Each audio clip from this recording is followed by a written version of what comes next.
Friends, Romans, countrymen, lend me your ears. Ladies and gentlemen, you are tuned to the MC Lars podcast. This is episode 46. It is Monday, July 15th, 2019. I'm in a good mood. I've been on summer break. As many of you know, my wife is a teacher, so she gets the summers off. So I try not to book tours around the summer, and we get to do fun stuff. Like, for instance, we went to Martha's Vineyard with both of our families this week. And, growing up in California, the beaches and everything are very different on the West Coast than the East Coast. And Martha's Vineyard, for those of you who have never been, is just very interesting because it's got forests and ponds. And I jumped off a bridge where they filmed Jaws into the water. We rode bikes. It was just awesome. Like, I've been just getting my healthy lifestyle back together, eating right, exercising.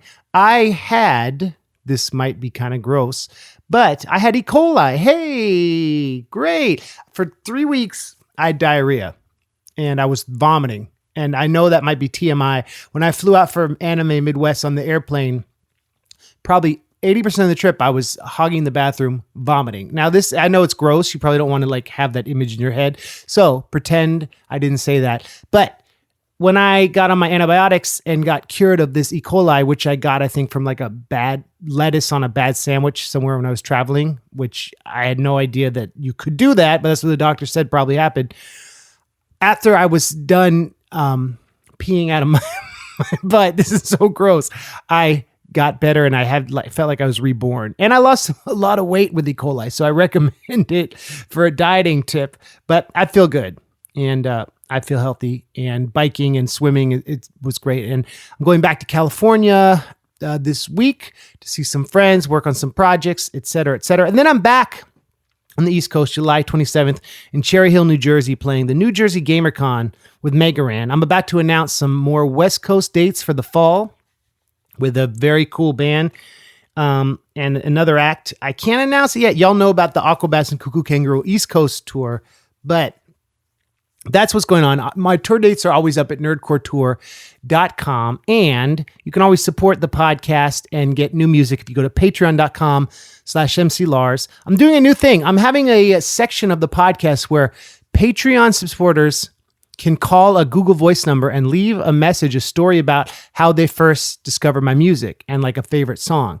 And Patreon people who get featured on the show will get a free t-shirt. So if you want to be part of this, go to patreon.com/MCLars. I'm going to message everyone the private Google Voice number. Tell me your shirt size, and I'll give you a bonus shirt. In addition to the shirt you get, the annual shirt you get for supporting me on Patreon. That's crazy. And I have something else going out to Patreon supporters through the podcast that I can't announce yet. So if you're not on the Patreon, it's worth it because it helps me make new music. I'm putting out a song about how I miss Mad Magazine. Well, how I'm going to miss Mad Magazine, which I'm really proud of, and some other stuff. So I want to shout out the new supporters. This episode is brought to you by BT, Ben, and Brian, some of the new supporters, and some of the older supporters, Walter, Michelle, and Tim. Thank you all very much. I couldn't thank you enough. I'll never have commercials on this podcast, but y'all make it possible. Brought to you by the amazing Larsons, which is what I call the Patreon supporters. All right, let's get into it. I'm healthy. I'm not sick anymore. I have an interview with one of my favorite recent discoveries of modern musical history, Pittsburgh's Weird Paul. Woo, yeah, woo, Weird Paul. So Weird Paul. So a lot of you, when you hear the word Weird Paul, you might think, wait, is that like Weird Al? And I didn't ask Paul this, but he's a huge Weird Al fan. So I think there's a connection there, but he's very different too. He writes his own original songs. I found out about Weird Paul because years ago, Lord Grunge from Grand Buffet, which was a hip hop group, is a hip hop group. They're not so active now. They did a lot of touring with Wesley Willis and Sage Francis. And I met them almost 20 years ago when they played a show in Palo Alto with Wesley Willis. And again in San Francisco. And I met Lord Grunge and we kind of kept in touch. And he gave me feedback on my music over the years. And he was always brutally honest with me. And I played a show with them at South by Southwest. And I was always such a huge fan of Grand Buffet. So one day I was on Lord Grunge's YouTube channel and I was curious to see what YouTube channels he subscribed to. I know I'm like such a fan of this band. And one day I want to interview both those guys, but that's another story. So I saw he was following this dude, Weird Paul, who I'd heard of and who I'd seen they did this musical called Pittsburgh Batman, which was like a funny hip hop musical. Well, it only had one song, but it was like about making fun of Pittsburgh culture and how Gotham City is kind of modeled on Pittsburgh. Weird Paul makes a cameo in the production and helps tell Batman, as played by Lord Grunge, on where to find the Joker. So Paul is in it as a pop culture expert. So I binged Paul's videos over the holidays, and one of his more popular videos is one where he reviews a McDonald's breakfast from the 80s. And it's really funny because he's like this earnest, goofy, fun, cool kid, like describing the breakfast as he eats it. And Weird Paul, he calls himself the original vlogger. He was making these video blogs before YouTube was even a thing. He just filmed everything he did, just earnestly, passionately, crazily. And it goes on for hours and hours. And his channel, if you're not subscribed, please do, because it's amazing. And I commented, oh, the McDonald's breakfast is still the same, because it looked the exact same. And he tagged my comment and wrote, yo, MC Lars, iGeneration. So that was crazy. He'd heard my music, and I was like super excited because I was listening to his music, watching his videos, and I had become this huge fan. And like the fact that he'd heard of me was freaking cool. Like, I love when that happens. Like when I'm a fan of someone and then they somehow heard something I did that I had no idea they could have heard, and it made their way into their subconscious. It's like we're mutually trading our fandoms or whatever. So recently, a documentary about Weird Paul came out. It's called Will Work for Views, and it tells the story of how he's built this career for himself online, why he started doing videos, his friendships, his relationships. He goes to LA to play a show. He's in Hollywood promoting the show, and he's such an inspiring, like I said, earnest, unique, rare guy who has this punk rock mentality. He's funny. He's passionate. He's a really good musician, a really funny lyricist, and his new album actually comes out tomorrow. It's called Lit AF. And the cover is his face made out of light bright. So that's a good pun that describes Paul's intersection of old culture with like current like social media. So shout out to Weird Paul. And it was so fun talking to him. I had a show in Pittsburgh, and I had a school show, and then I played a show with the Nerdcore guys. And that morning, we drove all night, and then I got up like after sleeping 2 hours, and Paul was bushy-tailed and bright-eyed, and it was so cool to talk to this guy who I'd watched tons of videos on, and I watched his movie. And so Will Work for Views. You can watch it on Amazon Prime. I pre-ordered it on iTunes. There's DVD, I think maybe a Blu-ray. I don't know, but watch this movie. If you enjoy our conversation, you'll love this movie. And we are going to debut a song, which comes out tomorrow. It's called Dopamine Drop. And he talks about it, but it's basically the idea that when you get like likes and retweets on social media, you get this like drip of dopamine, like, oh, whoa, someone retweeted it. Oh, and so he talks about how that drives him to make his content, but in kind of an ironic way about this like infinite lens of popularity. It's a very clever, funny song. And he played it for me on his laptop before we did the interview, and it's on his record, which drops tomorrow. Dopamine drops tomorrow. So this is my interview with Weird Paul, a Pittsburgh legend, great guy, really just a sweetheart. Like, we did this interview in his kitchen, and he came to the show, man. I gave him a shout out and gave him some merch, and it was just really cool. He came to the show and stayed for all the acts, and that is rare. Often when like someone will come to a show, they'll bounce after their friend plays, right?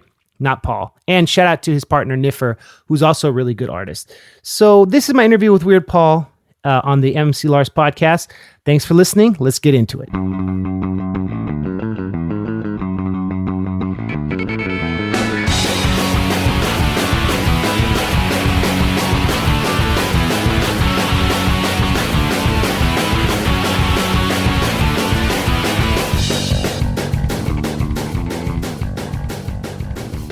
Ladies and gentlemen, I am here in Pittsburgh with Weird Paul, and we are in his kitchen, and he has kindly woken up early so I could come do a podcast with him. Good morning, Weird Paul. Hey, everybody, it's Weird Paul. Paul, what time do you usually wake up? Oh, well, if you had asked me that last year, I would have said 11 o'clock a.m., but I've recently started going to bed a little earlier. I feel like maybe it's because I'm starting to get a little older, and I just feel like my body doesn't want me to stay up that late. I seem to do a little better now if I'm going to bed a little earlier. So I've been waking up earlier. I've been waking up, I usually wake up around 10:15, 10:30, but my body seems to just not really care anymore. Like today it woke me up at 9, what time was it? 9:20. 9:15, I think it was. So I've been waking up a lot earlier. Yesterday it was like even before 9. My body just is starting to wake me up a lot earlier. So I have to go to bed earlier usually. I don't have a choice anymore. Darn it. When do you feel most creative, though? Do you like to get stuff done in the morning or night? Well, let's see. I mean, I feel like I have the most energy usually in the late afternoon because I've already been up for a while, and it takes me a while to get going. It really does. And some people are ready to go right away. But I don't, a lot of people will get up and have a couple coffees or whatever, and I don't really handle caffeine. So I have to naturally wake up. But I seem to like really late at night, or not really late at night, but for me, like once it gets to be like 8, 9, 10 o'clock, then I'm like, oh, it'd be really great to start recording right now. Right. That's what I'm going to do. Like right when it's like too late, when it's really too late. And like, people are sleeping and you can't like making noise. You have been doing this for years and years, and that's one of the amazing parts of the documentary.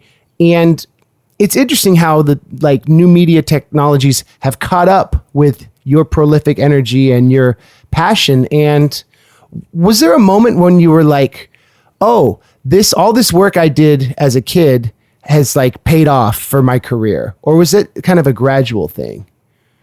I mean, it was more gradual, I think, because, once I realized, I could start uploading this stuff to YouTube, or you could start uploading all your audio recordings somewhere, now there's a place to put things where everybody can check them out, whereas we couldn't do that in the 80s. There was no way that you could make that happen. So, I realized that there was the opportunity to do it, but whether people were actually going to, whether I was going to have enough visibility for people to actually do that or whatnot, that was the thing that I didn't realize, whether this was actually going to amount to anything, whether anybody's going to actually see it. And I've always been kind of a late adopter on most things, unfortunately, and it's not because I don't know things exist or whatever, but it's, YouTube is a good case in point. I didn't start uploading, to YouTube on a regular basis or whatever until 2012. It already existed for quite a long time at that point, but I didn't have the means to be able to do it. I didn't have a way to digitize my old videos. I still really didn't have a digital camera until just very recently, a couple months ago. So I didn't have a way to put things on there. So it was not because I couldn't get on it. It wasn't because I didn't want to use it. It was because I wasn't really able to. It was the same thing with Vine, which I was really big on Vine for a while. Not as big as Nicholas McGallis or anybody, but I was, I had a decent following on Vine, but it was the same thing. Vine wasn't for Android. It was only for iPhone, and I had an Android phone, so I had to wait until they made it available. So that it's always been like that. I'm never able to actually start using things right away. And that's what's very charming, I think, when I show your videos to new people, and especially like when I showed my wife your videos, and we went on like a binge over the holidays, is that it's this creating by any means necessary and using your tools, and the aesthetic being true to that like 80s aesthetic, which is very charming and gives your videos like a unified vibe. And I wonder how much of that is intentional versus just because you want to do it and these are the tools I have, let's go now. The only reason that it would have been intentional to begin with was because I felt more comfortable doing it, because that's what I've been doing my whole life. I mean, it was definitely necessary because I didn't have any other tools to do it. Like I said, I got a digital camera a couple months ago. A guy I went to high school with, he gave it to me, so I could actually use that now. But the fact is, my fan base has already said, we don't want you to change the way you're doing things. We want you to keep doing it like this, and it's worth the extra effort to do it that way because it makes people happy, and it's and I personally I think it's cool. I don't hate it. It's fun.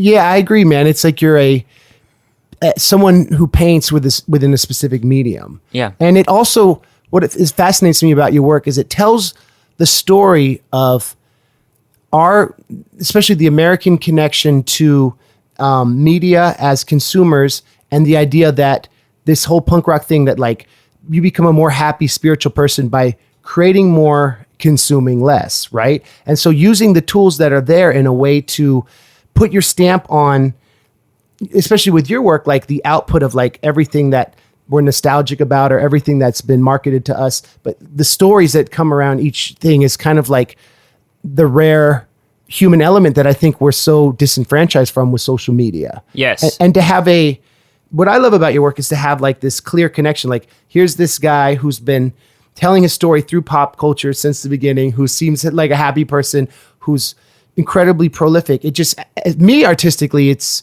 been inspiring discovering your work and meeting you and everything. And yeah, I guess going back to the question of how much of that is accidental versus do you wake up saying, okay, I've got these tens and tens of thousands of subscribers and I need to inspire them. Like, you know what I mean? Like, yeah, long question. I mean, that always goes through my head. I say, you know, I like making people happy, and I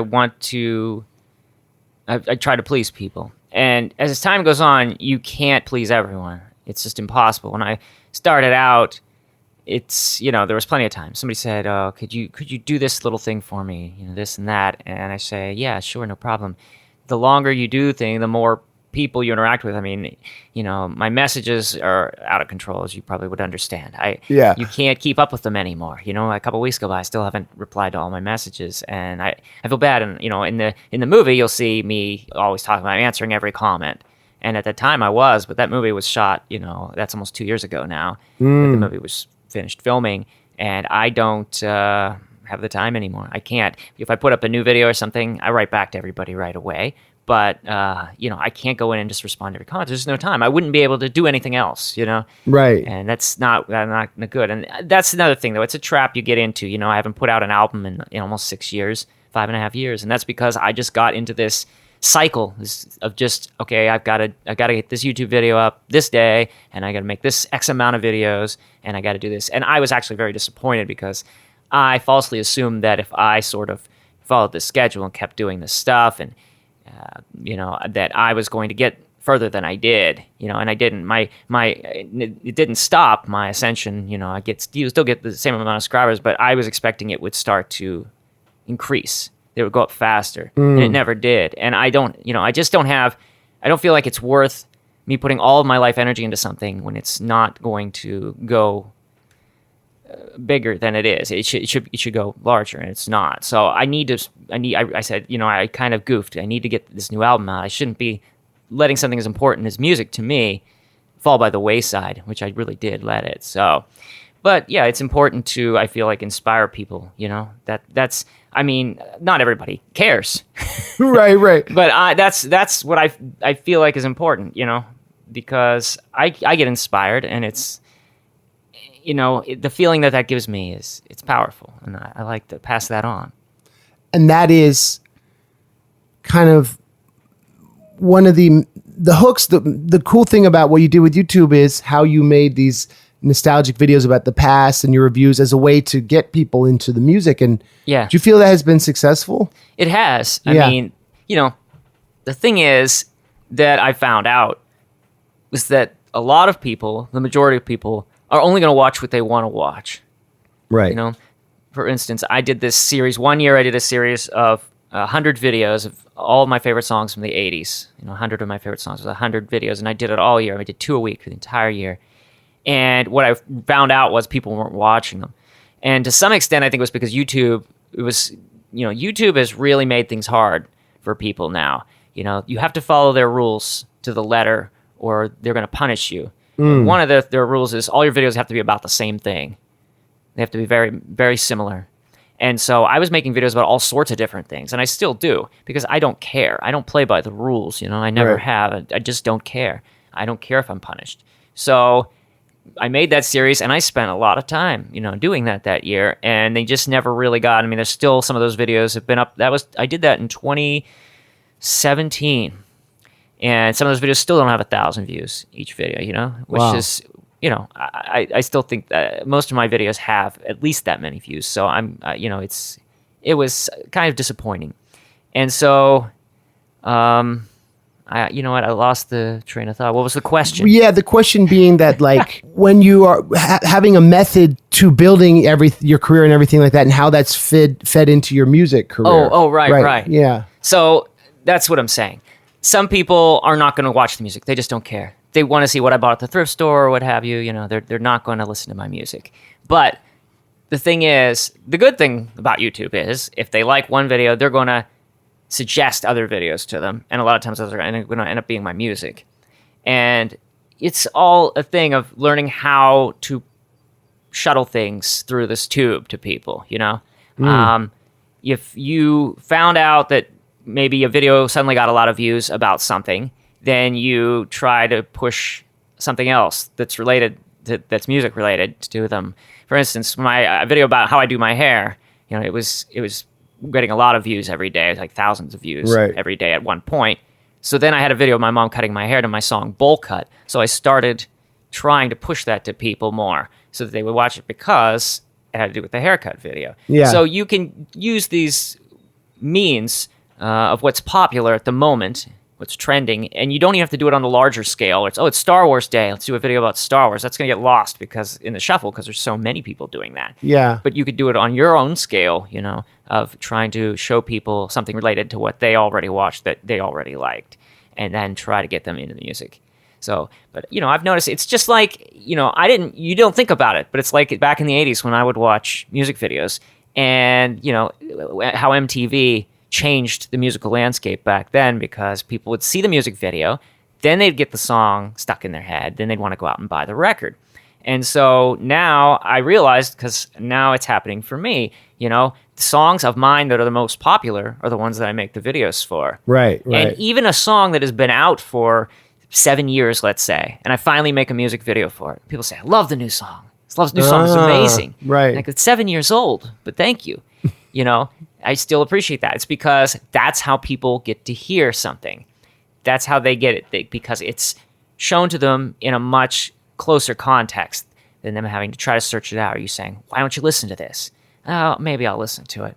Yeah. It's put right in front of them. Then they're going to check it out. There's this kids band I do a lot of work with. They're called Cuckoo Kangaroo. Oh, yeah. And you know them? Uh-huh. And Brian from Cuckoo Kangaroo said that it's like when you're touring, if you pick one of your new songs and decide to play it every night, that's the song you're going to turn it into your quote unquote hit or whatever. The stuff that you put energy into, if you put it as your set or make a video for it, we have the power. It's not some like corny A&R person being like, this is the single. We need to recoup the advance and blah, blah, blah. And it's such a great time to be a creative person. And like you and I have both been doing this for so long. I feel like I'm living through this era is a perfect era. I was lucky to be born and still alive in. Wow.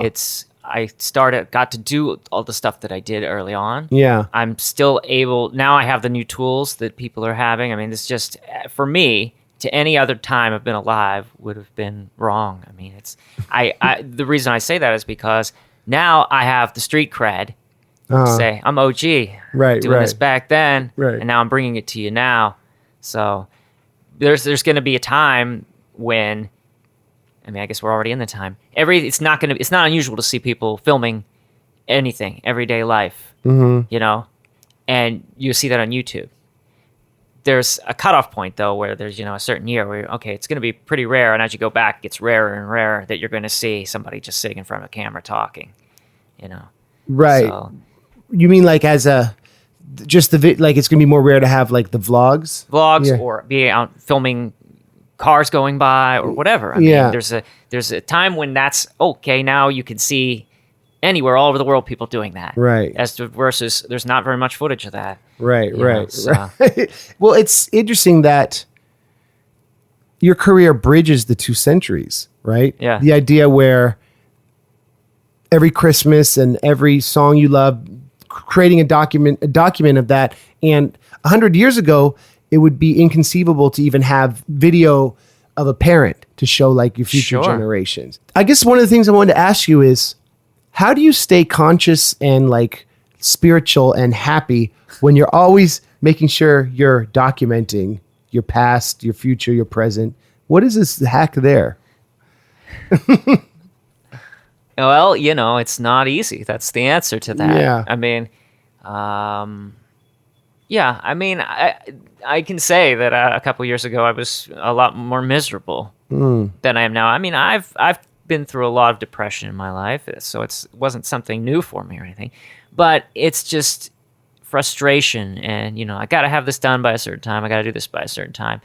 It's hard to keep that kind of timeline going forever, And that's why there's the people who are really successful on YouTube. It's because YouTube now, their thing is, okay, we want long videos. Your videos should be almost 20 minutes long, and we want you to upload every day. And those people get the most visibility because YouTube gives it to them.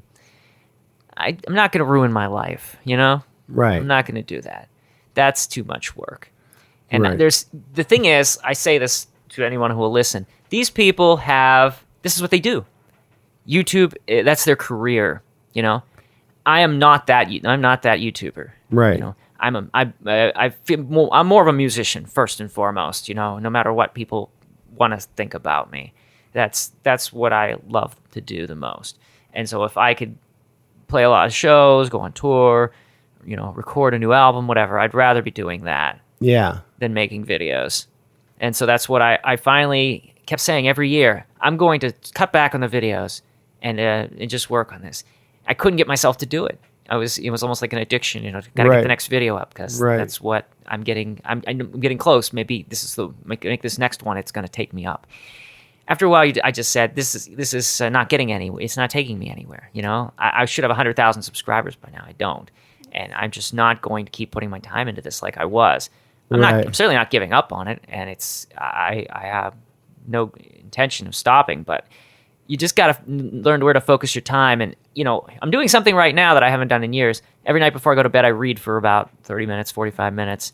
Oh, wow, man. I haven't read books in a decade, probably. That's amazing. Because I put all my time in it. Literally, I'd be working right up until bedtime, editing a video, Yeah. And so I feel so great sitting there reading. You can't understand how wonderful that feels.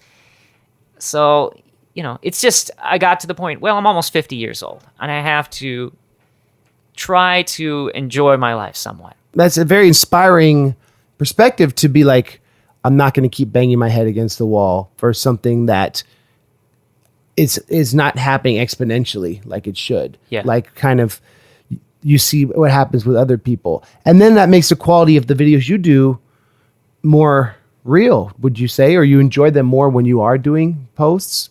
Yeah, I think so, because it's not torture anymore. I'm not saying I have to have this done by a certain time, and I have to make 10 videos right now or whatever. I'm just taking my time. I'm uploading them when I want to. It's not on any schedule.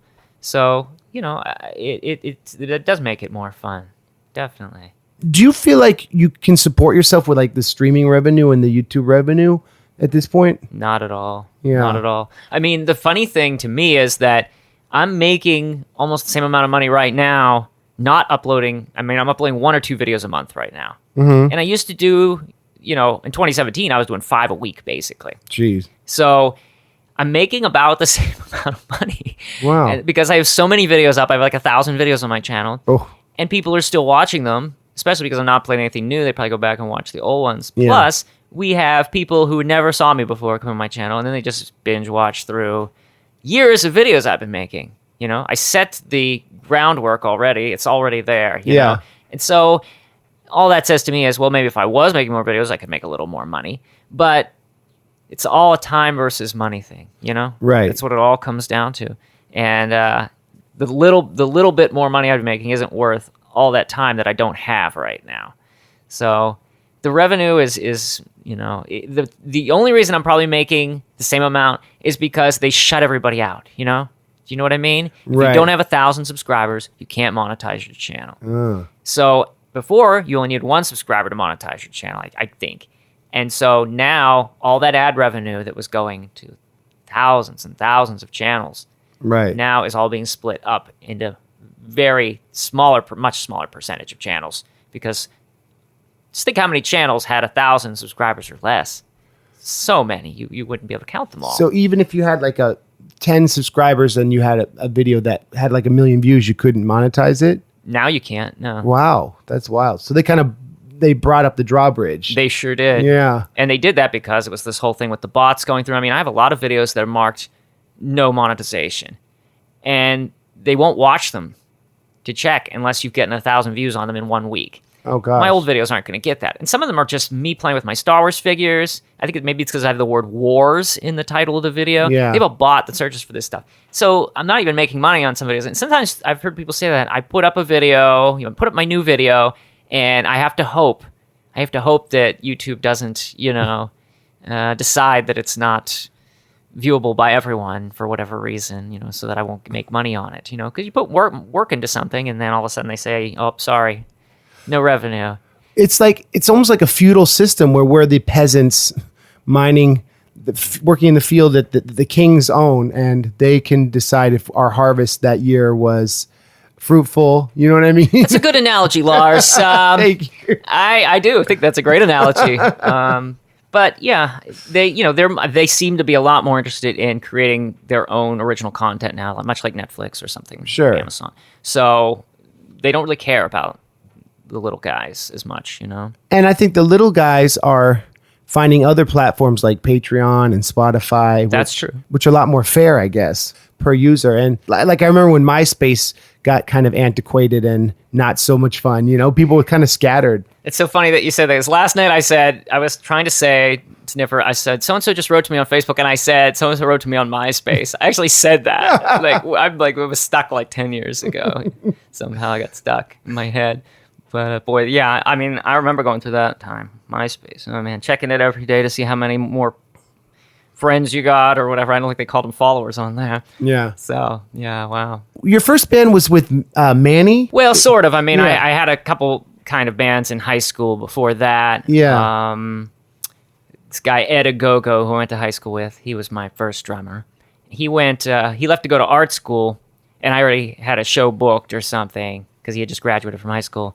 And I said, I showed up at the show, and I said to Manny, I don't have a drummer. It's just me. And Manny's response was, I'll play drums with you. Literally. And he just got up on stage, used the other band's kit, and just, and he was familiar enough with most of my songs that, he was able to pull it off. What was that venue? He started playing. It was a place called the Sonic Temple, which is now famous because it was the first place Nirvana ever played in Pittsburgh. Wow. And which Manny had booked. That was a show Manny had booked here. And yeah, that was the last show ever at that place that Manny played drums with me. Closed down that night. And, we just, then every time Manny booked another show, he was sitting in on the other band's drums because he didn't have a drum set. Was this in the 90s or 80s? That would have been 89. Wow. And I've been playing live in Pittsburgh for over 30 years now at this point. So. How has the scene changed, or has it? And how would you typify Pittsburgh's music culture? I'm going to say the scene hasn't really changed that much from my perspective. I don't really feel like it has changed that much. The main thing that changed is, and this has changed everywhere, is that people don't need to go out to see a band live when they can watch the video of them playing live on YouTube. Sure. So I feel like there's less people going to see shows on the level of shows that I'm doing. Maybe not bigger shows, but on the level of shows that I'm doing, I don't feel like as many people go out. Pittsburgh is not a town for music, in my opinion, because it's a sports town. Most of the people here, because we have 3 big teams here. So most people are interested in sports mostly, and sports go all the whole year long, basically. As soon as one season ends, the next one starts. So there's always something to watch. And, I usually use this as the example. I had a show booked, and it was very scheduled, very rigidly, this show. I had every act were scheduled very rigidly in a time frame. And when I got there, they said, you can't, the Penguins game just went into overtime. You can't start playing. We can't let you on stage until the Penguins game ends. And so I had to actually throw some people off of the show because of that. And I don't think that's right. No. You shouldn't be going to a venue to play a show and then have to not perform because there's a sports game still on. I just don't believe in that. So, that's the thing about it here is that it's not, I don't feel like this is a town more like where it's more bands going to see bands. Right. It's not fans going to see bands. I don't think so. Yeah, it's not the best town for music. As you know, I'm a fan of Grand Buffet, as I know you are too. Absolutely. And it's been interesting. I remember when Lord Grunge used to have a podcast. Him back in 2006. It was I think he just did it for a year. Okay. But hearing their stories about this desire to tour and hit the Oh, I road. do remember his podcast now. Thank you. You brought that back. He had Right like back. height on it and all sorts of like some of their friends. And I always was intrigued by their stories about Pittsburgh, how back when they started that it was kind of like rough. It could have been rough. People would like want to fight you if your set was like aesthetically not pleasing to them. Did you ever find that? Oh, that just happened recently, and it was again with the sports. Somebody was watching sports out in the bar, and there was a very noisy band up on stage. This was a few years ago. Yeah. Noisy on purpose band. That's how they sounded. Right. And the guy came in from the bar, came up to the stage, got right into the singer's face. He said, "I'm trying to watch the game out there. This is too loud." And I think he wanted to fight the guy. Wow. Yeah. I mean, but we have people here that are going to bars to watch the game. They're not interested in the music. Right. That's the problem. So, I mean, if you're going to have a venue, you've got to have it isolated somehow so that you can have those two things going on at the same time, if that's how it's going to have to be. You know what I'm saying? Yeah, and it's also because in the music business, just like in sports, so much of it is about selling alcohol to the consumers of it. And it's no doubt the guy was drunk. Yeah. yeah, right. So your inhibitions are lowered in both regards. Yes. I remember I went to when I was here in November, I went to like eat dinner somewhere, and there was a sign on the jukebox saying no music during Steelers games and all the teams. You cannot touch this jukebox during any local team Not playing. surprised. And I was like, oh, that's exactly what you're talking about. Yeah. Do you think, is Pittsburgh like, do you feel like you'll always want to live here? Is it home? I don't think I've felt that way, for a while now, that I always want to or need to live here. I'm not in a position right now where moving is going to be easy, simply because I am just still trying to get by from day to day. I haven't reached the point yet where it's easy to pay the bills. It's not a struggle, and in order to move, it would take some money, because I have a lot of stuff to move.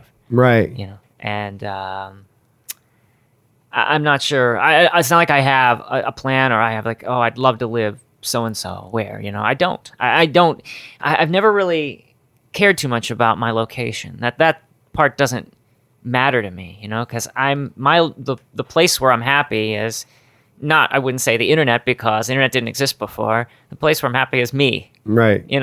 I'm happy being myself and doing what I do, and I could do that anywhere. So that doesn't appeal to me, like saying, oh, I'd love to be such and such a place.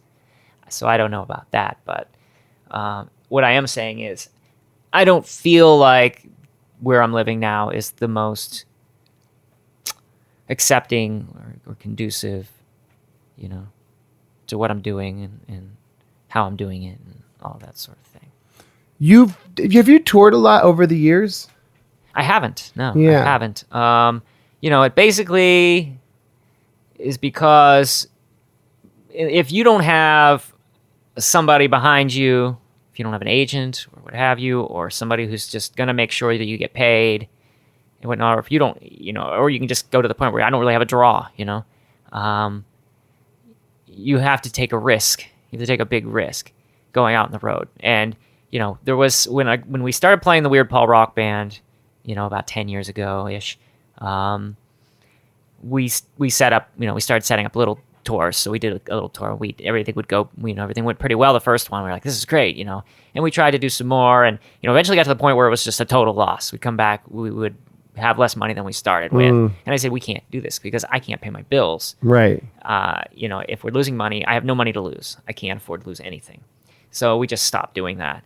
And so I've been very wary about going out, on the road. And I'll only do usually little, somebody says, come up to New York. We have a set amount of money for you. So, your gas is going to be paid. You're going to be in good shape. Yeah. Then, and everybody can bring home something. Then I say, okay. And we'll do that. But, I'm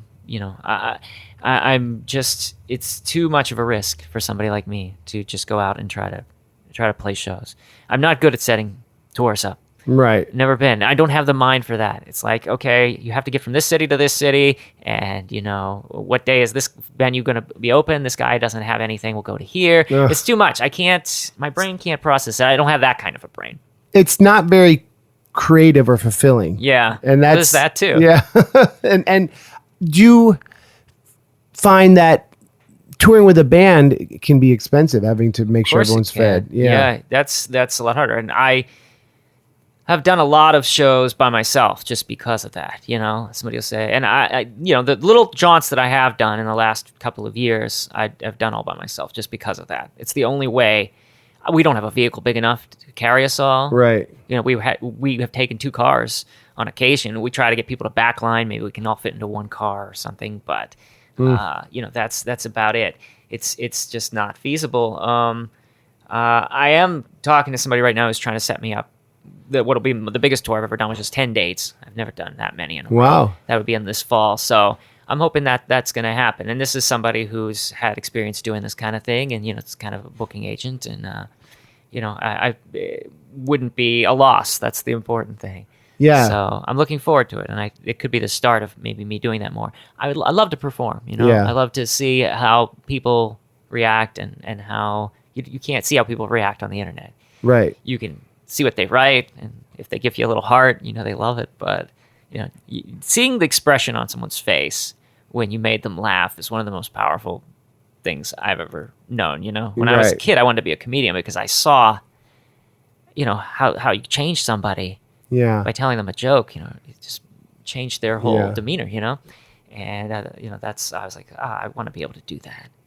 There's a magic that is this primal human thing that goes back to the storytelling, sitting around a campfire as cave people, right? That the internet kind of disembodies us from. Yeah. But also, it creates it in a more virtual context. And that's cool to hear that you are inspired to do that more. That's awesome. Let's talk a bit about Will Work for Views. How long were they shooting that project with you?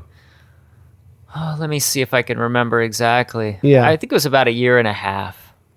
And it was just, whenever they had a day, a set period of days when they weren't doing their day jobs, and then they would fly out here or whatever, to film me for a while, for a few days or so.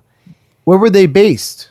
They're based in Los Angeles. Okay. Mm-hmm. And so how did they just reach out to you? They were fans of your videos? Sort of, yeah. I mean, I got an email. I was at work one night, and I'd gotten an email from their company, Interesting Human, and it was filtered through the BBC, because what I didn't know is they produced a show called Life Below Zero. Oh, right. For the Nat Geo channel, and that's a BBC America program, and they wanted to know, or they said they were looking for subjects to make documentaries about, because that's what they wanted to.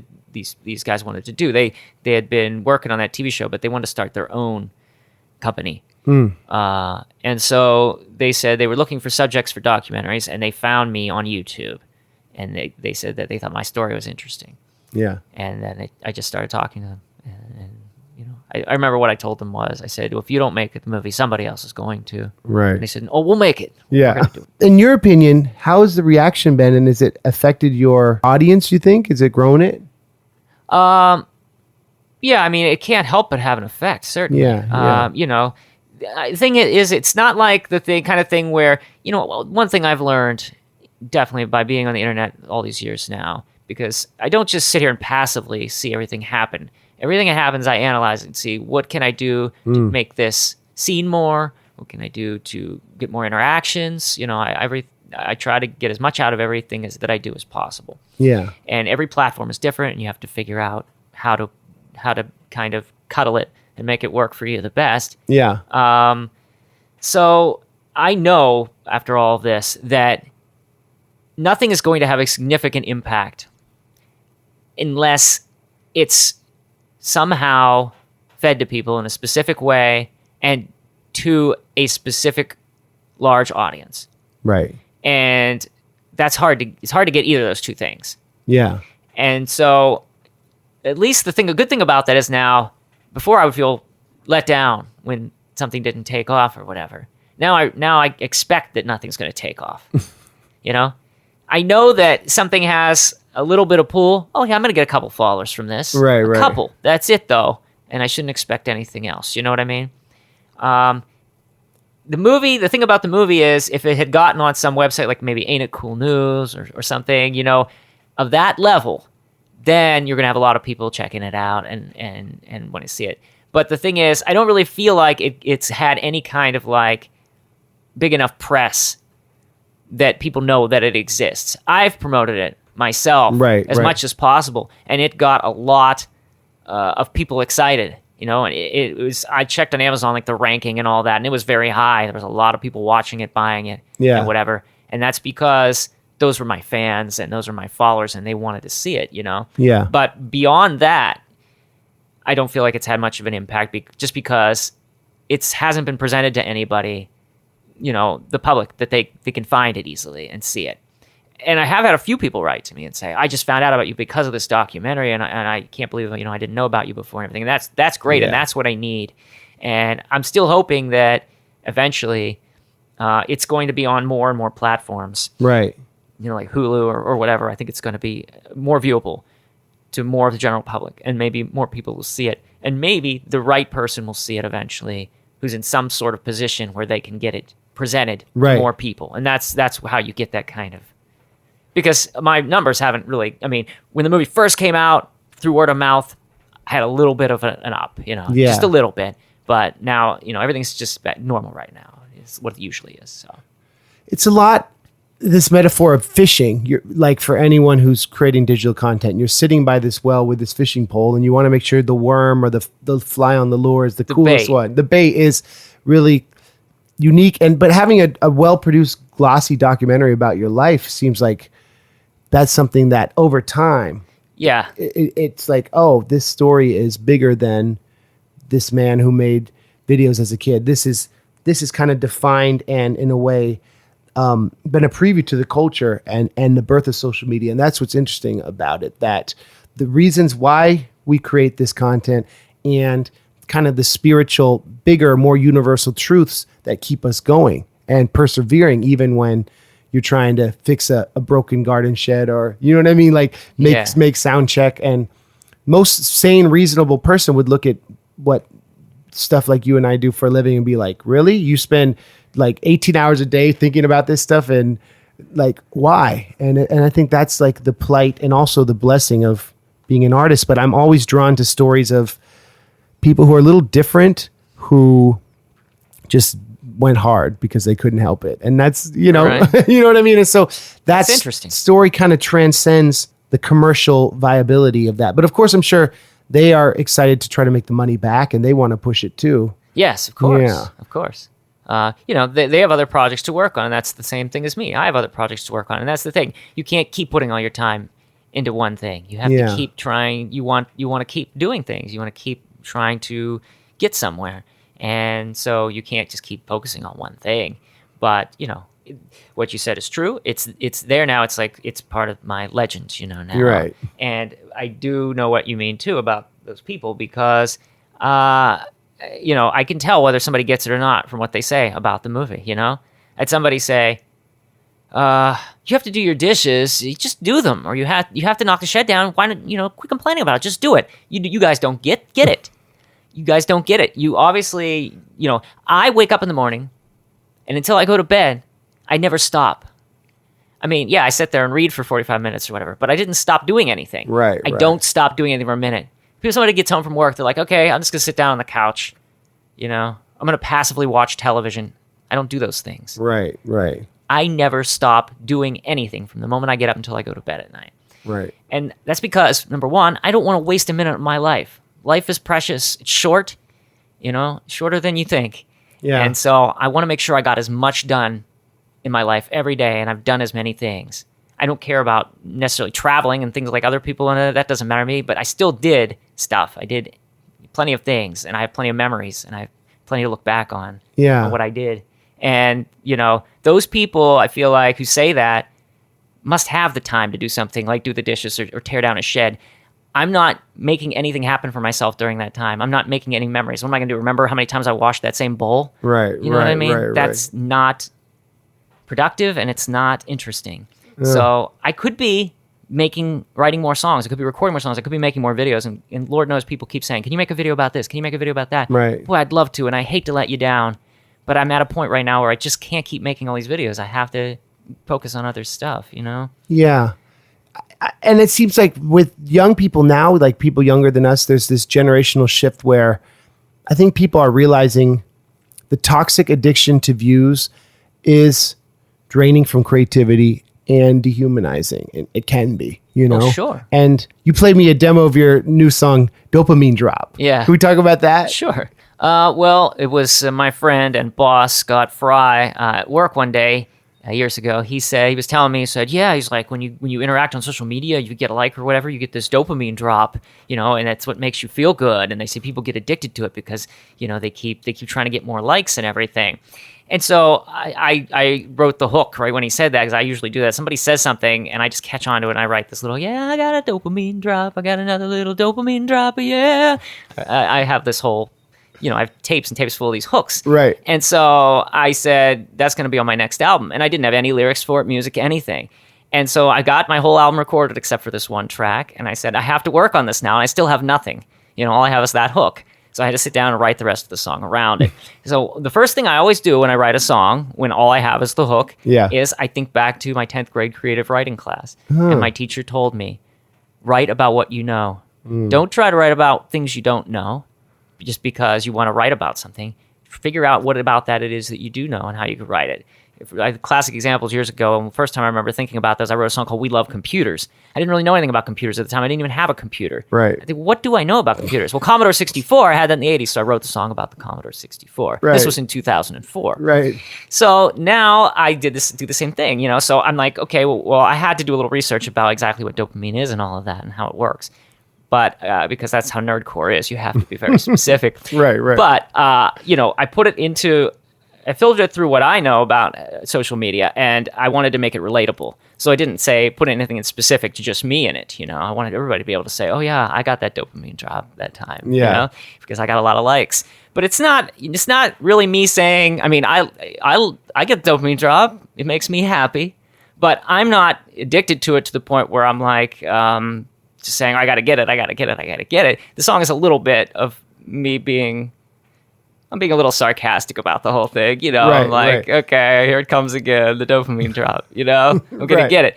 Once you get to a point where you're getting like, you know, I just put up a Facebook post that got 460 likes the other day. So when you get to that point, it starts to not become as important how many likes you got. Right. Like, I'm gonna get a lot of likes, so it's not that big of a deal. But it's just, you know. But for me, it's always been the human connection, you know, because I've always been shy. I didn't have any friends in high school growing up at all, you know, or when I was a kid, I never really had any friends. And a lot of my life, I never really had any friends. So now with the internet, you have, and you could tell who's your friend and who's not your friend, even through the internet. You know, I mean, you have people like they're being critical, they're being insulting. You know, they're what do they call it when somebody gives you a compliment, like a two-faced compliment. You can tell who's your friend and who's not. So by how they talk to you and what they say. So but I get to meet some of these people in real life eventually. I get out on the road, you know, or somebody's visits me or whatever. So you know, that's what I like. I like meeting people. I like having a rapport with people, you know. And you know, I guess you can only do that to some extent, and you get really popular, you have too many people that want to talk to you all the time. You just don't have time, and that's a shame. But you know, you still get to meet people. You can go out on the road, meet your fans or whatever, and I love that. I love that. I think fans understand that, you know, you can't write back to everyone, and it's that dopamine drop comes from them. We're using dopamine drop, but really, you also said you learned it's like a different term. Dopamine drip is, I think, what it was supposed to be. But now it's dopamine drop. See, but that's another great thing. I mean, you make something new that doesn't already exist. I mean, it's like my song Peanut Butter Recall. There was never a song about peanut butter recall, and actually, that's one of the only songs I ever wrote where I said, I'm going to write this for a specific reason. I want people to Google Peanut Butter Recall or put it on YouTube. It'll be the first thing that comes up. Right. And it is now. Right. So... But it's a similar thing. Dopamine drop. Right. That and these plays on words, these puns become kind of take a life of their own. And so how do you get there? Well, like your creative writing teacher said, you write what you know and you just do it a lot. And I like what you said about maximizing every minute of the day. And I wanted to ask you, Paul, when you had your son, who's now, how old is he? He's 23. Wow. How did it change you as an artist? Like, when did you find you had time to do more content and be creative? Well, I mean, the first thing I immediately thought of when you said that was, I watch a lot of horror movies. I always have. Yeah. And, one of the most horrific things in horror movies is when a child is killed. And I remember that after my son was born, I was watching some movie and a child was killed, and it really bothered me. And before that, it bothered me, but it didn't bother me to that extent. Wow. That was the first thing I remember thinking after my son was born. I was like, wow, that's just so upsetting now. It does really change your outlook on things when you have a child. I mean, it really does. Unless you're just an unfeeling monster. So anyway, I was in a period. I mean, I'd gotten married years before, and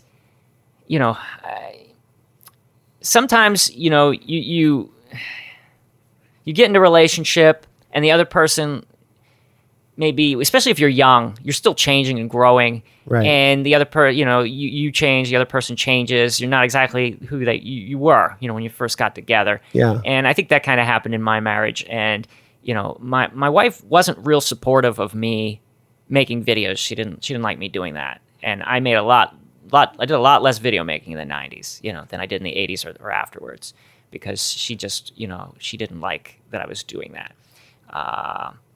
And, musically, I was in a situation where I wasn't signed anymore to a label. I didn't have as much free time. The songs were still coming to me all the time.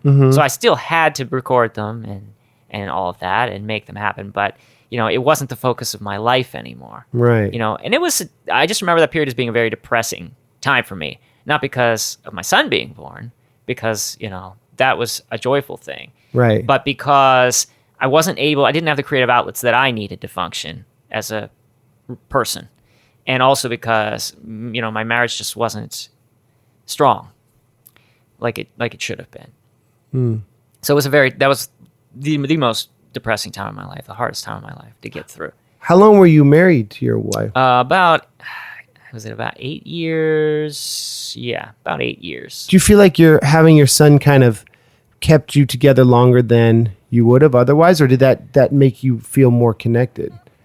I don't think it made us feel more connected, because I think we had different ideas on how a child should be brought up and that kind of thing. And so it maybe, I think it pulled us apart more, if anything.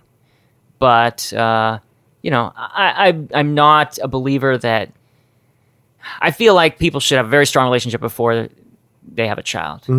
Because I feel like the child needs this strength to be able to be raised properly and happily, And especially, I think being from a broken home is something that's going to make it harder for you to be well-adjusted. And my son is very well-adjusted. He's done great. I'm very proud of him. But, I think that things should be as easy as possible for a child. It shouldn't be a struggle for them to try to understand what's going on and be able to deal with things. And so, that was a failure. But my son brought me so much joy and inspired me. There's a lot of my songs I could say that was my son inspired that one too. Yeah. And we had a lot of fun together, making art and playing and all kinds of things. And some days he's going to get up on stage with me and do a song with me, I'm sure. So. And he's a fantastic musician, right? Oh, I can't believe what a great piano player he is. He's so much better than me on playing piano than I am on any instrument. I mean, he's amazing. That's amazing. I saw him used to play Flash Revolution. There was one online. You played with your fingers. Oh yeah, his fingers were flying, and I was like, and then he just bridged from that to playing the piano. And I was like, if your fingers move that fast, you've got no problem. You're gonna be an amazing pianist. What are ways to that you two have continued your friendship as you're now both adults, keeping in touch, and how do you put energy and love into an adult kid? Because I've never talked to anyone about that. How do you know what I mean? Yeah, no, I know exactly. Yeah. Well, I mean, the saddest thing about my life is that I don't spend as much time with my loved ones as I should. I mean, I live with my girlfriend. I see her every day for how many years now? 11 years that we've been living together here or something. I don't even spend enough time with her that I should. I feel bad about it. I'm so focused on trying to keep my, I said this, I remember saying it in the movie and they didn't put it in. I said 90% of all the ideas that I have at any given time don't come to anything. And not because they can't, not because I don't try to do them. There's no time. Yeah. I've approximately time to make 10% of my ideas alive for people to see, hear, whatever kind of art it's going to be. There's just no time. And, with that, working for a living, just making sure the bills are paid. Yeah. It's trying to spend some time with people. It's practicing with your band, performing live. There's so many things. Putting a shed back up. Thank you. It's just, there's too much stuff to do every day. And I don't see my family as much as I'd like to. I don't see my son that often at all because he lives about an hour and a half away. And that's not that far. Right. Some people live across the country. They never see each other. Right. I could see him, but I don't. And I feel bad about it. It's just that you have to say, okay, I'm going to set aside a day to be able to do that. And it's hard. Okay. I just got another show booked. That's my 5th one this month. How are you going to squeeze everything in? I talk to him, and that's where the secret is. I mean, you got to be involved in someone's life to the extent that you can, or that you feel able to. You know? And I'm supportive of my son. My parents have been supportive of me my entire life. They've never tried to tell me what to do. They've never said, you have to do this. They've never said any of that. So I've used that as an example, because I've been happy to be myself. They always let me be myself. And I've been in situations where I was not able to be myself in my life and I was miserable. Right. So that's the key. Being able to be happy, be yourself, and support people and tell them you're doing good. What you're doing is good. You've done a great job. No matter what changes they go through, right, mistakes they make, you're going to be all right. You're doing the right thing. You're keeping yourself alive. You're right. Yeah. My son will send me, a new video of him playing piano or whatever, and I don't have to lie to him. That's amazing. Yeah. I'm so impressed. You wrote that. So that's what it comes down to, and it's not, you're not changing too much, other than the fact you're not treating them like they're a little kid. You don't have to tell them what to do anymore. You're just being supportive. Some people say you can be friends with your parents when you get older. It's not so much being friends, because I think with your friends, you're a lot less respectful. That's the main thing. I'm respectful. My son, he's respectful back. We respect each other. We care about each other. We'll do things together if we have time. Yeah. But it has to mostly do with being supportive and respecting each other. Yeah. Does he come to you for life advice? Yeah, he does sometimes. Yeah, that's awesome. But I can't always say this is what you should do. I say if I was in the position, this is what I would do. But I'm not you. And it's ultimately your decision. All I can do is tell you what I think is best, but that may not necessarily be what's best. Not in your shoes. That's like wisdom It is wisdom. Yeah. That's something you only get when they say that. That's true. You only get that as you get older. How are your parents doing? Like, do you get to spend a lot of time with them? I don't. I mean, I wish I could spend more with them. I see them a few times a month, maybe 2 or 3 times a month for an hour or so, and I would love to spend more time with them, definitely. And because time is limited, and especially my mom, I wanted to make a bunch of videos with her for YouTube. We started doing that together, and then we just stopped because I haven't had time. And the main thing is it's this album. It's been plaguing me for years. Because I've never gone, it's been 5.5 years, I've never gone that long without putting an album out. It was every 2 years. Yeah. Every 2 years, always, every 2 years. And now I feel awful. I'm very disappointed in myself that I've gone this long without putting an album out. I just feel like I failed. So I got to get this out. It's down to just mixing it now. Okay. Once I get this out, I feel like that's a huge burden off of my shoulders. Yeah. And I want to be able to spend more time with people and do all these things that I've been putting off. And, you know, because I would love to just sometimes sit down and watch a movie with my dad or something, you know, things I've never done even, you know. Right. And, you know, that's what's important in life because, you know, like I said, at some point you can't do it anymore. There is a limited time frame for these things. What do you think happens when we pass on? My brain fluctuates between all sorts of things all the time. Yeah. You know, and I don't really know how I'm going to be thinking one day to the next about it. Yeah. I tend to avoid two subjects, religion and politics. Okay. Because those are the ones that I've seen break up good friendships. Yeah. And there's no reason for that. And if people can't respect each other's viewpoints, by which I mean not forcing each other to try to see their way. Yeah. Then you got to just not talk about those things. It's sad, but that's the way it is. And you know, all I can say is I'm just not sure. Yeah. I'm just not sure what to think. You know, I struggle with that, like a lot of people probably do. And the only thing I can think is we're here for a limited amount of time. That much is for sure. Mm-hmm. Try to spend it wisely, and definitely treat other people with respect, because we're all here and we all have to make the best of it. And too many people just care about themselves. Right. And because you see it every day, somebody cutting you off in traffic, whatever. They just don't think about anything else besides, what am I going to do next? How am I going to make this happen? Right. For myself. And you have to give the other guy some thought.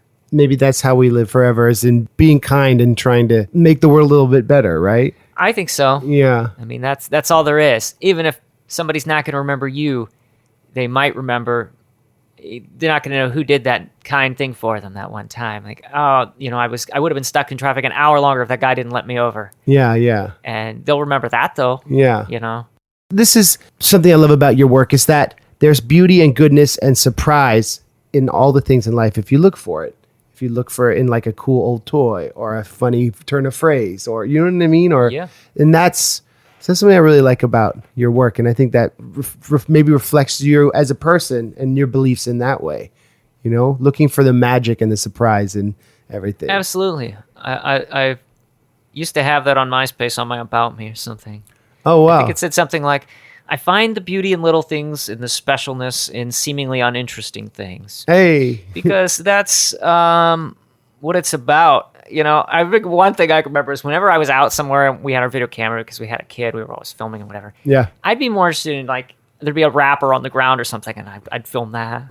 My wife would be like, stop filming the ground. And I was like, but, you know, that's there. Man. That's one moment in time. That's what I always say about my videos. People say, wow, this is amazing that this film. And I said, it was a moment in time. Right. Because that's what it is now. Right. You can't see most moments in time. But that's one moment in time that you can still see. And that's what makes it special. Because it's still there. And I feel like making it so something is still there. That's what makes it special. Seeing an old Snickers bar on the ground isn't special, but if you filmed it, now it's a moment in time, and now it's special. And that's kind of why, speaking of going back to Pittsburgh, Warhol was so loved, because it was like the postmodern idea of like a painting of this vitamin jar, Campbell's soup is Good special, point. right? Yeah. And I wonder if that's something special to Pittsburgh. You see magic in this. I don't know. Well, it is to anybody who's not just waiting for the next sports season to start. Right. I mean, a lot of people out there couldn't care less, but that's to people who have any kind of artistic inclination. I mean, Warhol is one of the most important things that we can come up with here. I mean, that's certainly just deserving of having his own museum. Absolutely. Right. I mean, I mean, he set up for a lot of things that we're catching up to right now. Yeah. No doubt about that. As did you. Yeah, absolutely. Paul, do you sometimes feel, we'll wrap up shortly, but the stuff you collect, do you sometimes feel like it encumbers you and slows you down? Or do you feel like it gives you energy, like having all this physical toys? It's a little bit of both. Yeah. I mean, I get inspired by having something because, you know, I don't collect things, most like toys that are more current, you know? Right. And there's a reason for that. Things aren't made with, I mean, and you could say, oh, everything was made in a factory and everything. A lot of things, though, were assembled by hand back then. And there was a lot of more care put into the designing of things, you know, a lot more human. There was a lot more humanity into it. Yeah. Okay? Is what I'm saying. And now most of what you go out, I mean, you can buy any bunch of toys at the dollar store. I mean, they're lined up in rows.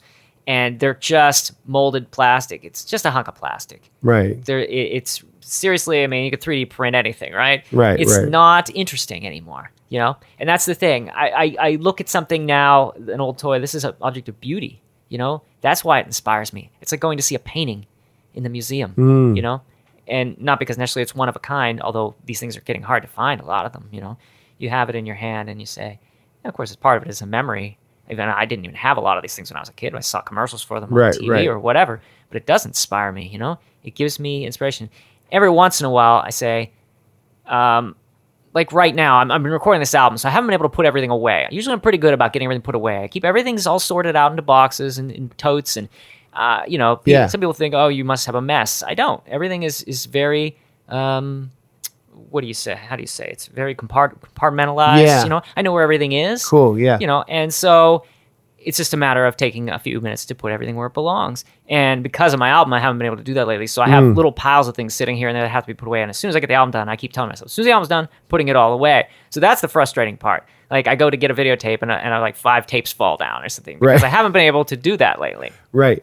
But other than that, I mean, I'm not. You know, some people think I just keep everything. I don't, and I've been getting rid of a lot of stuff that I don't need because my basement's full of stuff from the last. I've been living in this house, 27 years. Right. There's stuff down there still from the 90s that I don't need. They're not interesting. They're not useful, and they just need to be pitched. You know, so I'm making a lot more space for the things that do matter to me. Wow, and that's a metaphor for you making space in your life for like reading and doing YouTube stuff that's important to you, right? Like, you know, this is the year. It's finally happening. That's awesome. Yeah. You said you just need to mix the new record. Yeah, just need to mix it down. And who do you do it yourself, or do you have mixing engineers? I've always done it myself, and that's why it never sounds very good. Yeah. I'm not good at certain things. And somebody said yesterday, have fun mixing it down, and I thought this is the least fun part for me. Mixing is the most frustrating part for me because, like, no, the vocal still doesn't sound loud enough. But if I turn up, but if I turn down the guitar, you can't hear it. You know, I get really frustrating with that. Yeah. And but I like to have control. I like to have control over it because if you put it in somebody else's hands, who knows how it's going to sound? And I want to hear it sound the way as close to the way that I heard it in my head as possible. And years ago, I had no way of even making anything sound anywhere near, if you listen to all my early albums, because we were recording with a boombox, you know? Right. And so now I have the tools to actually make it closer. I can put in that extra 2 guitar tracks that I wanted and that extra harmony voice, you know? Right. It sounds a little bit more like what I hear in my head. And that's what I'm trying to get out there. I want people to hear it like I heard it. Right. Instead of they have to, they hear something and then they're saying, oh, maybe I heard there should be a keyboard in there, but I don't hear it when there was no way to put it in there back then. But right. But now I want to get it in there so you'll hear it. So you track on GarageBand or? Yeah, I've been using GarageBand for about 13 years now. Wow. So, and it's still, people say, are you still lo-fi? Pretty lo-fi. Yeah, I mean, this is GarageBand here and I'm not, you know, I don't have any good equipment. There's still a lot of humming the lines here and everything. So that's the charm of it, right? That's the aesthetic. Yeah, the only huge difference between the 80s and now is now I'm using a noise gate. That's the big difference. Hey. Well, how many songs do you have for the new record? Well, every album it's been less and less. So now it's 16. It's still a lot. I know. And I, you know, because back when I first started doing albums, it was 32. Whoa. Yeah. And now I've gotten it down to, recently it was 20. And the last album was 18. Okay. And I'm like, get this out quicker if it's only 16. Let's do it. Yeah. Your label, so Rocks and Rolling Records is an ET reference, right? It is. Is it from the game? It's from the book, Okay. the novelization. Yeah. And I was reading it in the car one day. You know, this was back in like 82 or 83. We were driving somewhere, and my sister had the book, and I was sitting there reading it because I was bored. Right. And there's a part in there where E.T. is trying to use as a record player, right, to help make his communication device. So Right, he can get right. back home. Right. And they're playing the records on it, and they told E.T. they were rock and roll records. But he doesn't quite understand, you know, and he calls them rocks and rolling. And that's how I got the name for my label. It was that, and also Weird Al's record label is called Rock and Roll Records. Oh, And right. because I loved Weird Al so much, I was trying to sort of make a pun on his label. Right. That's why I called it Rocks and Rolling. That's pretty cool. And did anyone ever notice, like before you revealed that it was a reference to the book? Never once. Yeah. Never a single person. So You've done what, 30 records? And I've lost count, unfortunately, but I know it's well over 30. I think this might be 35. wow. Do you feel like your next record you'll be able to do it more quickly? Like you feel inspired, like, oh, as soon as I mix these songs, I'm ready to go in the studio. Not at again? all. No? Not at all. Well, it was just so much work getting this done. Yeah. And I put some things on hold, you know, like I said, I have things I got to get put away. I want to just get the basement completely cleaned out. I've stopped doing YouTube, and I get boxes, you know, from my fans. And if you look around the corner there, and I'll show you when we're done, Cool. the pile of boxes from my fans is huge right now. Wow. So I have to get back on YouTube and film all that Oh, right. to show what I got. And I also been doing something I haven't done in a while, setting up a lot of shows. Yeah. You know, I got some months I got 5 shows already booked, and you know, last year I didn't play many shows at all. Sometimes 1 month, I won a month. So I am excited about performing again. Something I haven't felt in a while. So And you'll have the new project to promote and new songs, so you have absolutely, energy. That's another cool. thing you come down to, and you maybe have to deal with this too. What do you play? Oh, you know, I mean, right. I get to the point where, okay, I actually, on the last album, I said, this is it. This is the perfect set. Every song in here is a song that people will know. Yeah. And I don't, you know, I want to throw in like one more obscure one because I have 700 songs or whatever. There's some people are going to be like, well, I wish he would have played some weird song. So stick something Yeah. else in there. But now with the new album, I'm going to have too many popular songs. So what do you cut out? Somebody's going to say, oh, he didn't play Pot of Macaroni or something or Right. whatever. You know, you got to cut. There's not enough time to play forever, so you got to cut something out. That's what an encore is, I guess. Right. If they really want it, you'll give it to them. And that's interesting, Paul, because it's like you want to fill your set with your new stuff because you're so excited about it, but fans might be more familiar with the older songs. Well, I always thought that. I mean, you see bands and they say, oh, they played too much new stuff, you know? And I don't want to do that. But I want to make sure I play the new stuff that people will be excited about or want to hear. Right. So I'm going to just limit it. I'm going to limit it, very limited. But, you know, you're going to make the new music video. That's how we promote music now. Right. You make the new music video. People Right. are going to see it. They're going to get excited about it. So that's the one. When you make the video, you're like, okay, that one's going in the set for sure. And then after that, we'll try to figure out what else we can squeeze in.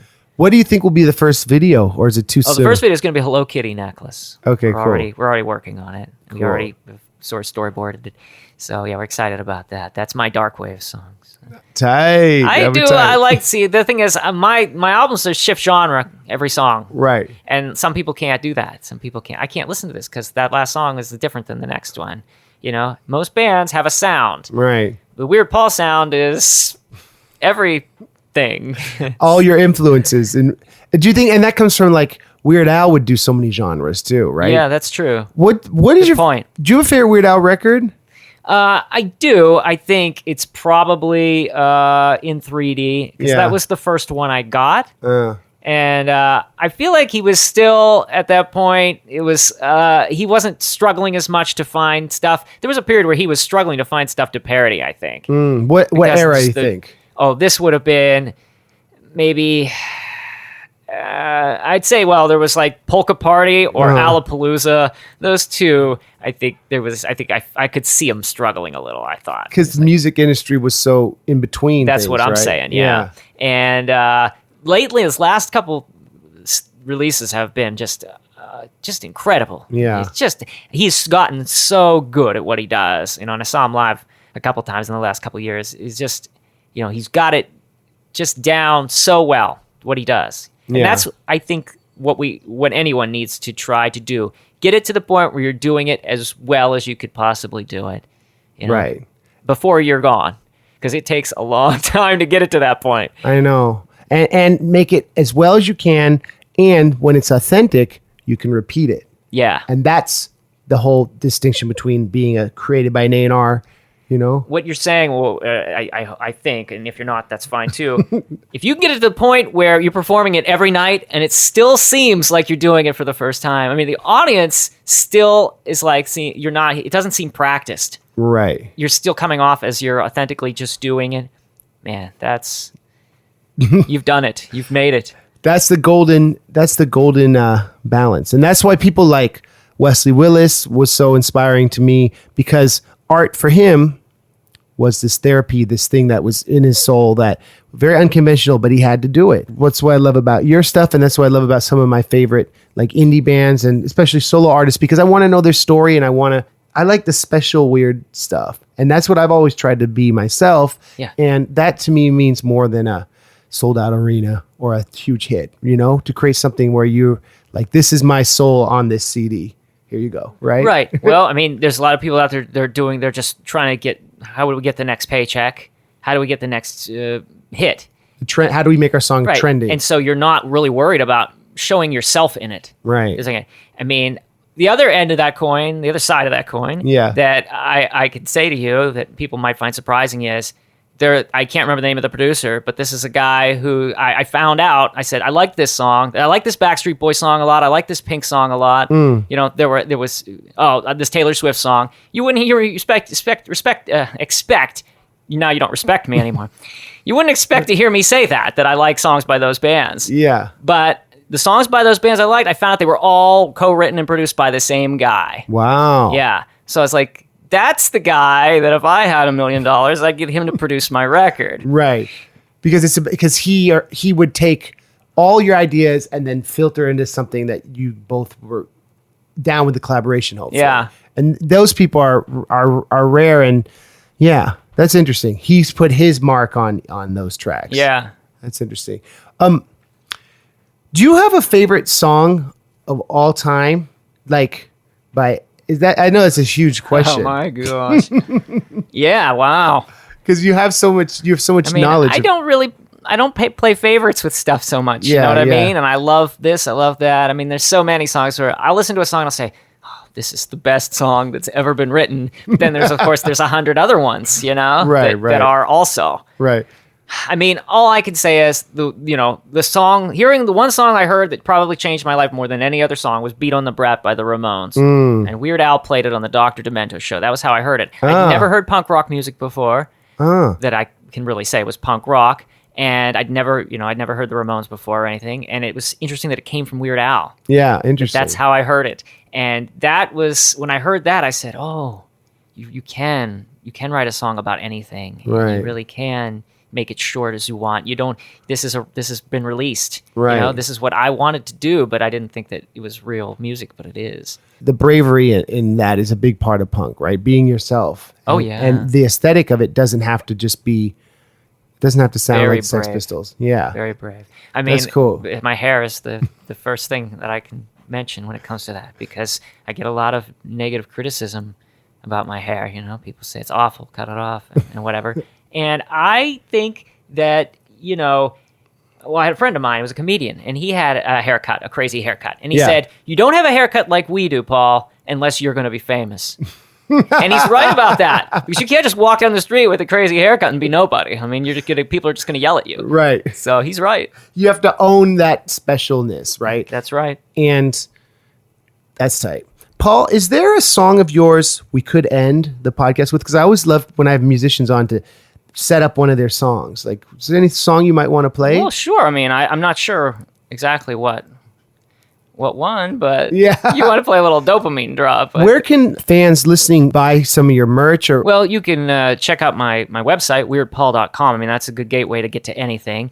My Bandcamp page, just Google Weird Paul Bandcamp. I have 20 some albums on there, I think, and then you could listen to those.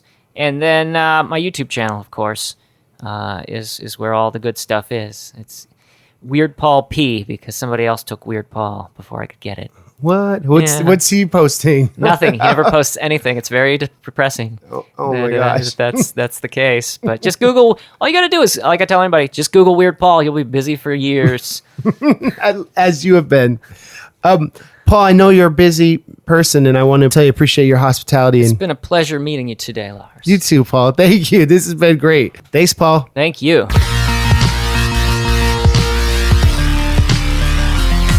got a dopamine drop. I got another little dopamine drop. Yeah, I got a dopamine drop. I got another little dopamine drop. Yeah, I got a dopamine drop. I got another little dopamine drop. Yeah, I got a dopamine drop. I got another little dopamine drop. Yeah, I got a dopamine drop. It's my motivation, my preoccupation with gratification. Everyday paying social media dues just for the sake of likes, comments, and views. I'm being exploited, it's hard to say. I hear that I'm loved almost every day. Truth. Everybody be hyping, so I'm tapping, typing, scrolling, and swiping. So tuned in, completely engrossed with how many hearts I got on that post. In the search results, I'm up on top. I got a dopamine drop. I got a dopamine drop. I got another little dopamine drop. Yeah, I got a dopamine drop. I got another little dopamine drop. Yeah, I got a dopamine drop. I got another little dopamine drop. Yeah, I got a dopamine drop. I got another little dopamine drop. Yeah.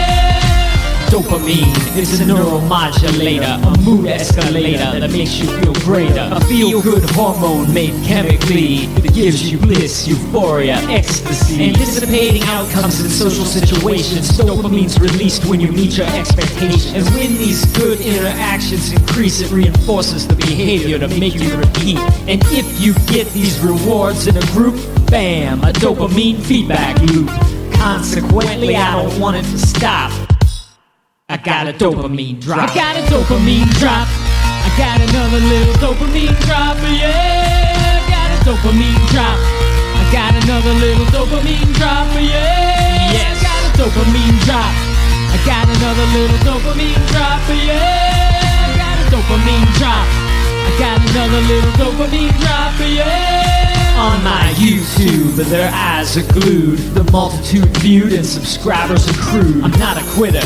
But over on my Twitter, I felt defeated, so I tweeted then deleted. Scrap that, where's my other app at? Oh, Snapchat, I gotta tap that. I got charisma, damn, nobody dissed me, man. Got props for my fam on my Instagram. My selfie on Facebook really summed it up. I got 63 loves and 100 thumbs up.